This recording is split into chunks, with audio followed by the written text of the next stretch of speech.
Welcome back to CryptosRus. I'm George. We're all George. So tonight, I still have to talk about Bitcoin, but I do want to address the XRP holders. There is one massive event that's coming up that you don't want to miss. So what is it? I'm going to talk about that and also talk about what to expect this coming week and next week. All right, let's get started. Welcome, guys. Bitcoin is still stuck at 27,000. U.S. market tomorrow's looking green, although today kind of mixed, not so good. We still do have problems in the U.S. that relate to the debt ceiling, which has not been raised yet. Treasury Secretary Janet Yellen still saying highly likely for the U.S. to run out of cash by June. So that has not changed since this morning. And I don't think it's going to change until probably end of May, right before midnight, before we go into June. Okay, that's probably what's going to happen. We're not going to get a resolution until then. But as you can see, the money is draining out right now. Draining out. There's not a whole lot. There's not a whole lot of money left in the treasury. Okay. So that is still in play. Of course, there are still a lot of concerns about it. This morning there was a lot of FUD about this and FUD about more rate hikes and a whole lot of FUD, right? Well, what about some good news? Well, there's rumor, and it was brought to my attention this morning. I tried very hard to confirm it. Still nothing confirmed, although there are rumors supposedly from people that's within China that have all said that come June 1st, Hong Kong will open up crypto trading, allowing all citizens of Hong Kong to trade and allow institutions from mainland China to start trading crypto within Hong Kong. Now, I had my team look into it. I talked to people. I just got a response from someone right before the stream saying they've heard from people saying this. Rumors are spreading out. And this will be absolutely huge if trading actually opens up again June 1st. It could be an explosion. A huge catalyst that may be right around the corner, okay? Again, I can't verify, but there's just a lot of rumors coming out, and it makes sense. We know Hong Kong's been talking a lot about, getting licensing guidelines, as you can see, regulatory things straightened out, getting exchange licenses straightened out. I mean, it does seem like they are ready to open up, and China is fully ready to embrace crypto and Web3, right? I've been waiting for this for a long time. China tends to do things on a bigger timeline. They play the long game, right? They cater to their own. And think about it. I mean, if China allows their citizens to invest in crypto, especially blockchain projects or crypto projects and games that's specific to China, right? That would be absolutely huge, and it makes sense because that's what they do with all their other countries, social media companies, real estate, right? They cater to their own. I mean, it can make sense. But anyways, that is a huge thing that could be coming up right when the debt ceiling defaults or the U.S. defaults. Like it's the same day, although I don't think it's going to happen. But as for regulatory clarity, it seems like China's trying to get that in Hong Kong, but the U.S. still not so much. In fact, Coinbase is praising Canada's crypto approach as U.S. regulatory pressure intensifies. I don't know if Canada is a good example because Binance just closed down in Canada. Maybe that's why Coinbase is trying to throw some dirt in Binance's or CZ's eyes. I don't know, because I don't think Canada's that lenient either. They're actually pretty strict. But Coinbase thinks that it's better than the U.S. And now they're upping their lobbying efforts in D.C. And Brian Armstrong go start playing TV commercials, basically lobbying people to stand up against Gary Gensler, right? we'll see. We'll see what this does. It's labeled Crypto America Moving Forward. Entails a fourfold approach to highlight the importance of cryptocurrency as a technology that will play a key role in modernizing the global financial system. That sounds pretty darn good. So we still have a lot of uncertainty here in the U.S., but I do have some good news about that in a little bit. But as for Bitcoin, you know what? Michael Saylor agrees, one of the biggest Bitcoin bulls out there, saying that crypto regulation will actually speed institutional adoption, including how certain things are defined, right? Like, for example, Bitcoin defined as a commodity, but what about Ethereum? Is it really a commodity or is it a security, right? Well, what about the CFTC? What about the IRS? They all label things differently, right? So this is what Michael's saying, right? Like, we need some clarity, and if we do get it, it's going to help everything much, much better, especially in the U.S. We don't want to drive out all the companies outside of the U.S. That would suck. But as for Bitcoin, we know it's very, very stagnant right now, right around 27,000. No movement at all. And this is the reason why some people think an imminent breakout. Oops, I said that wrong. I said breakdown. No, a breakout is right around the corner. Yes, wait for it. Wait for it.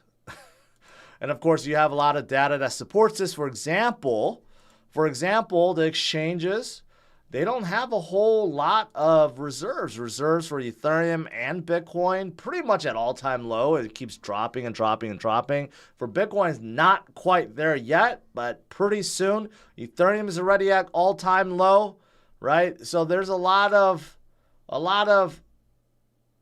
data that shows, an imminent breakout is about to happen. Of course, there's charts, there's fractal patterns, there's signals, there's just so much, right? And of course, we got the halving event that's coming up. Look at it before, we had a 135x, then we had a 20x. Even this time we get, say, a 10x or a 15x. It would still push Bitcoin up to around $150,000, $200,000, $250,000 from our bottom. So this is what we are waiting for, and it's still coming. And the halving event is less than a year away. And afterwards, inflation of Bitcoin gets cut in half, which makes it even more scarce. So if you think about that, it makes a whole lot of sense. Now, what about this huge, massive event for XRP?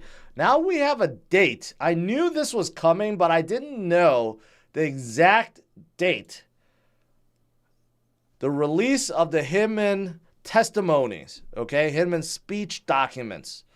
This is what Ripple fought so hard for, and the courts agreed, yes, the SEC has to unseal this and present it to the public. This is going to happen June 13th, okay? So less than a month away.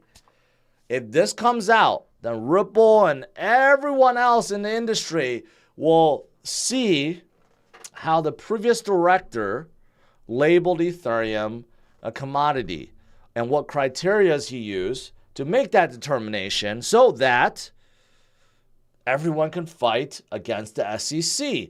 The SEC and Gary has been fighting tooth and nail, appeals after appeals after appeals after appeals, and making all the excuses under the sun on why this document should not be unsealed and made public. And every single turn, the judges say no, no, no, no, no. It makes no sense. Why would you not want to share your criteria, how you ruled Ethereum a commodity and not a security? So this could be the absolute turning point, and many people feel like before June 13th, there may be a settlement because Gary does not want to lose face, because after this comes out, then their whole defense could be gone. So there may be a settlement right before this, or maybe Brad Garlinghouse just says no. He's going to give the big middle finger to Gary and saying, we're not going to settle. We're going to make you lose, embarrass you, right? So that is coming up June 13th. So not only do we have massive news that may be coming out of Hong Kong June 1st, right? We also have this massive news about XRP, which is why it may be gaining strength, because it's surged 8% in the last 7 days. Despite everything else going down, people are getting hopeful once again. Or maybe it's due to my educational video that I periodically show, or it's due to that XRP interview I did at Bitcoin Miami. It's one of the three things, or maybe all three, combined is having an effect. But also, there's this. I don't know where this came from. This is redacted. This is like a redacted email, okay? And you could see a lot of things are redacted. But one thing that whoever redacted this forgot to redact, if you look at right under here, EX220. Okay, it's about middle of the page, right? The first sentence at the end says EX220, SEC lit emails, okay? And then parentheses, there are reasonable grounds to conclude that XRP does not satisfy all elements of the Howey analysis and is therefore not a security for purposes of the federal security laws. Interesting. So does this mean that XRP is not a security? It was already declared it wasn't a security, but this has been hidden all along. I don't know, right? Seems like that part should have been redacted, but whoever doing it forgot to. Anyways, I just want to bring it to your attention, okay? Brad Garlinghouse, even though I'm not a fan of XRP itself, I've said that for years, and I'm sticking with that. I still don't like XRP, to be honest. But I do like the fact that Brad and Ripple is fighting a good fight and could put Gary in his place, right? They're probably one of the only, probably 5 companies, handful of companies that had the resources to fight the SEC. SEC chewed off more than they can handle, right? And we may be getting a conclusion at the end. And Ripple, even Brad says that they have $1 billion at their disposal looking to acquire firms in the crypto industry. So Brad is not affected by the SEC. He does not give a F. Okay, that's how much of a baller he is. And he will continue to fight the good fight until the end and embarrass the hell out of Gary Gensler. That is what it's looking like. Okay, so absolutely massive. Could be coming out soon. We may get a settlement soon, because I don't think the SEC wants these Hinman documents to get unveiled and then they lose their entire case in an embarrassing way, and then it looks much worse, right? So they may try to settle ahead of time, but who knows if Brad is going to settle. So there you go. Could be a big catalyst for the industry as well. And then lastly, I saw this, and it's not good. Not good. You know all the FUD around Ledger, right? And building this backdoor into Nano X, and how they could take your keys away, right? In this Ledger recovery, even though they say it's very secure, they encrypt it and they break it into 3 shards, 3 custodians, and not any one of the custodians have your private keys, and it's all good, right? The CEO then does an interview and says something that's pretty damn bad. I'll let you guys listen. I don't know what's going on with Ledger these days. 99% of the cases, there is no collusion that is really possible between the 3 entities, and the way that this is built. But we've released a lot of content. The way that this is built, you can only only the user can sort of call back the 3 shards. The only concern really is if we get subpoena by a government to say now, this user specifically, we would like you to, retrieve the 3 shards, etc. So that's not a real concern in the end, because for several reasons. One, you only get subpoena like this by governments if it's a serious act, like terrorism, drugs, etc., etc. Like it's not true that the average person gets subpoenaed every day. Can I just interrupt there? Coinbase had all their customer data subpoenaed by the IRS. John Doe. Yeah, and so they had to supply every customer. Was it over $10,000 or 20,000? 20,000. 20,000 over a 3-month rolling period. and they gave all. And Coinbase fought back because they wanted, I think, did. 3,000. But Coinbase is a bank. This is not a banking service. Okay, so it's very different. But it's what I'm saying is the IRS wanted that. Okay, so basically, the CEO of Ledger's like, well, as a user, you don't have to be afraid, okay? You are the only one that could request the 3 shards unless we get subpoenaed by a government and then we have to give it up. But don't worry, it's not likely to happen unless you're a criminal or declared a criminal by a government. This whole thing defeats the purpose of self-custody, right? It's pretty damning. Again, another reason why you don't want to turn on this service. I don't know why. I think according to him, okay, you could opt out of this and you could choose not to participate, obviously, right? But to present this kind of service, again, alienates like 99.9% of their customer base. An average user, a newbie, will probably stick with Robinhood or Coinbase. They're not going to bother with a ledger. But people that bother with a ledger are ones that are concerned about their freedom and self-custody and making sure there's no middleman, right? No one can stop transactions. No one could confiscate their Bitcoins. So why would you offer this service where the government can actually subpoena your private keys from you? It doesn't make any sense. Again, they are digging themselves in this hole deeper and deeper and deeper. I've been a ledger guy. I don't know what to say about this. People have been asking me what's going on with Ledger. I don't actually quite know. I'm hoping, I'm still clinging on hope that they backtrack and just say, this is a stupid idea. Let's just get rid of it. Let's just stick with self-custody. It's fine, right? Let's do something like that. But, they're doubling down on this, and I don't quite know. I just don't. So basically, okay, if you have a ledger, don't opt in, first of all. Just don't. If you have a ledger, Nano X, if you have the option to opt in or they're asking you to upgrade your firmware for this, don't do it. Don't do it. For S holders, S plus holders should be fine without the new firmware, but still don't opt in. Just seems like this is a horrible, horrible idea and alienating their entire base. Maybe come out with a new product or something, that just supports this, but not try to build it in and everything else that they have.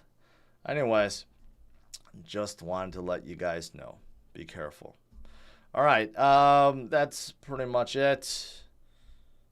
Let's do some Q&A.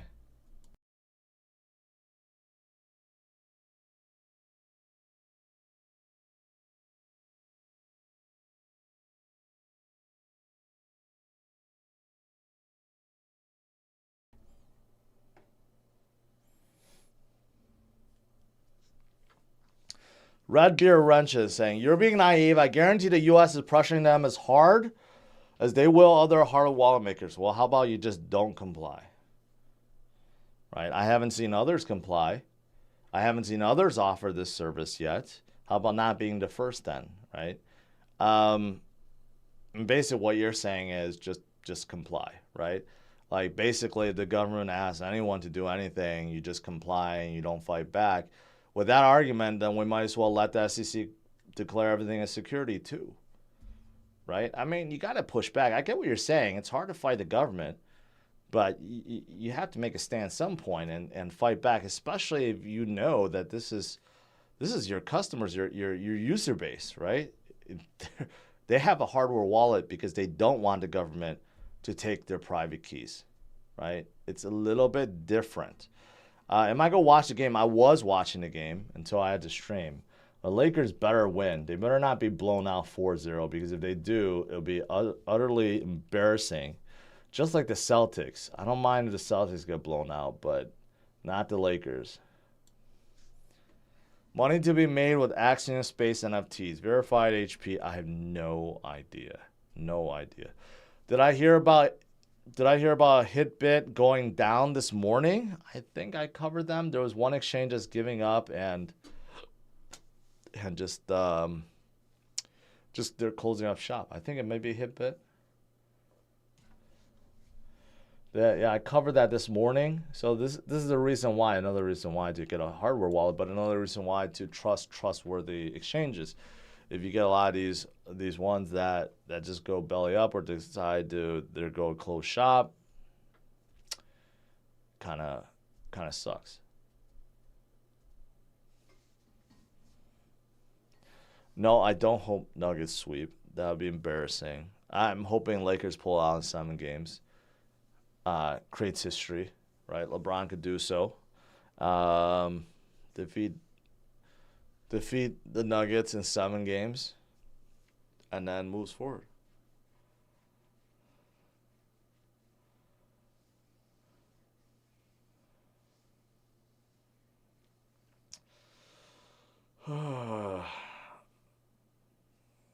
Why are they called the Lakers? Because they used to be the Minneapolis Lakers, and then the team got sold to Los Angeles. That's why they're called the LA Lakers. But they started out in Minneapolis or something. Will the government default? I'm hoping not. But Janet Yellen is saying it's a real possibility. So, yeah, that FUD has not gone away.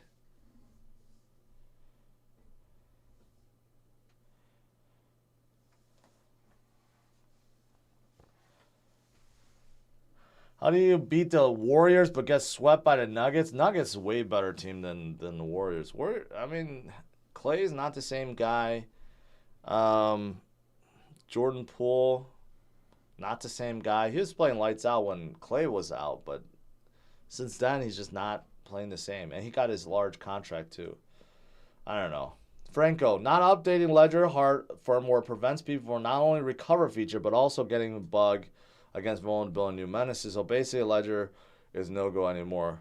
Yeah, I don't know how much you're right, but I don't know. It seems like most of the firmwares, the new firmwares are, yeah, I can't say for sure. Because, a lot of these vulnerability and menaces, yeah, they come up, but I wouldn't think they come up as often as people think. I had mine for years, and it was fine. As long as you keep it unplugged, it's good. It's a cold wallet, right? But you're right. I mean, there could be ones that they find and need to patch up. But, yeah, this new firmware also install that backdoor if you wanted to opt into recover, which gives you that problem. So, anyways, you're right. You're right. LeBron is tired. Well, I would be tired too if I was 38 and playing 48 minutes. It's nonsense. No one else does that. No one else has ever done that in history where they're averaging 30 points a game, 8 boards, 8 assists, doing what he's doing at his age. It's just ridiculous. But, KCP, which the Lakers traded to Denver, he sucked when he was on the Lakers, couldn't hit any shots, and now he's playing like Jordan, where he's making every single big shot, and Murray's making every big shot. It's like, how do you defeat a team that makes ridiculously high amount of threes and makes every shot they attempt? It's just kind of tough. Thought you were a supporter of Trust Wallet. I am. I don't get your point. What does that have to do with the topic at hand?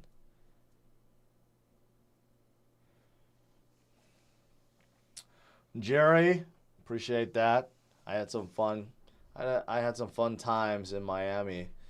You know, the video was pretty good. Unfortunately, there was more pictures I just discovered I could have put in, but I'll start tweeting them out. They look pretty good.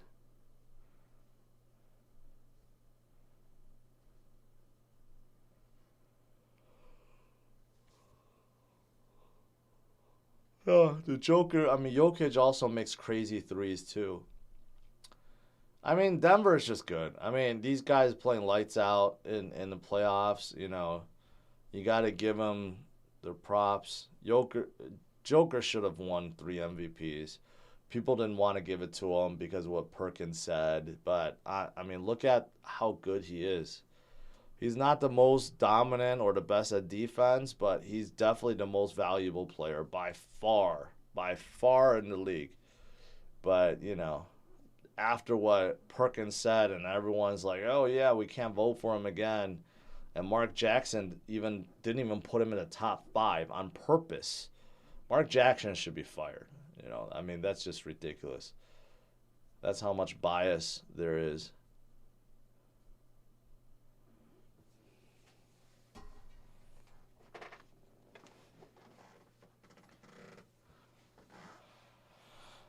Lakers turning the lights back on. Yeah. You know, let's call it a night so I can go finish the game. Basically, as for XRP, this is going to be a huge turning point. June 13.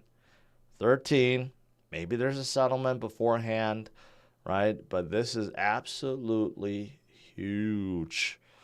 Huge. But outside of this, of course, Bitcoin is still holding strong. Fundamentals great. We may get another huge boost from Hong Kong opening up crypto trading on June 1st, right? And maybe we get another huge boost if the U.S. government defaults. I don't think so, but this is still in play right now. So, all right, guys, smash the like, subscribe to the channel. I'll see you guys tomorrow. 8:30 a.m. Central Standard Time. Have a good one, guys. Take care. Oh, to celebrate this, I do have something to show you guys. Take a look. What do you think about Ripple? Well, I mean, I think it's too centralized, but I definitely want to meet Chris Larson.